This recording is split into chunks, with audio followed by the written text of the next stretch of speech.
You know, when you hear that phrase, being alone, what's the first thing that pops into your head? For a lot of us, it's not great. It kind of brings up feelings of isolation, maybe even sadness. But what if I told you that's not the whole picture? What if being alone is actually one of the most powerful things you can do for your brain? Okay, right off the bat, we have to draw a super clear line here. On one side, you've got lonely. That's that feeling of sadness, of unwanted isolation. But on the other side, you've got alone. And that's something else entirely. It's about clarity. It's about focus. It's an intentional reset. They are not the same thing. Not even close. So this is the big question, isn't it?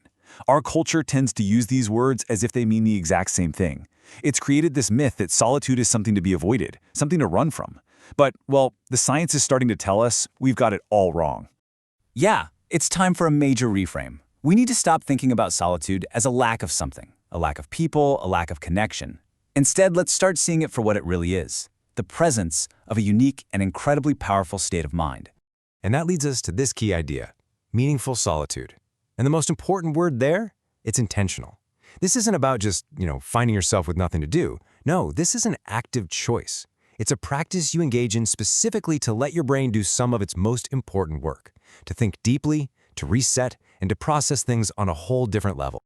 So what's really going on inside your head when you disconnect from all that noise? Let's get into the mechanics of what we're calling the brain's quiet reset.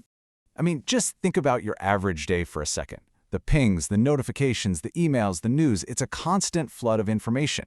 Our brains just weren't built for that. It's kind of like a computer with way too many tabs open. Everything just slows down. Meaningful solitude, that's like hitting the refresh button. And the path to get there is actually pretty simple when you break it down. Step 1, you have to escape the noise. You intentionally disconnect.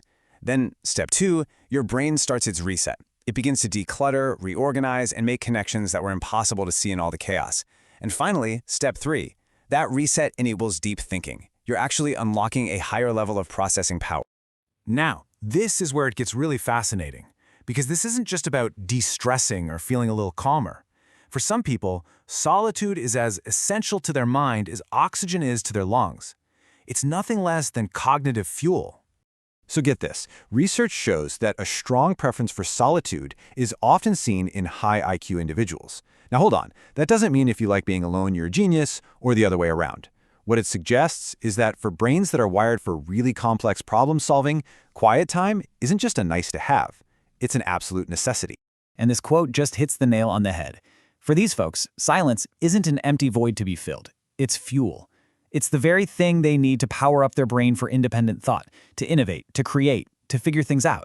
So it becomes an essential tool. It's not passive, it's active.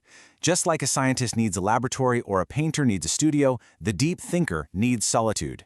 It is the environment where their best, most powerful work gets done.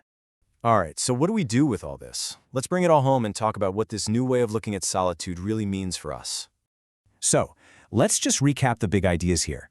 The most important thing to remember, solitude is not loneliness. It's an intentional choice. It's a choice that lets your brain hit reset from all the noise out there. And it's that reset that paves the way for real, deep thinking. And for a lot of us, that silence is the essential fuel that our brains need to run at their best. So I want to leave you with this final thought to chew on. We live in a world that is obsessed with connection, and for good reason. Community is vital. But in that constant search for connection, have we started to fear being alone? And if we have, what amazing ideas, what creativity, what deep insights have we lost along the way?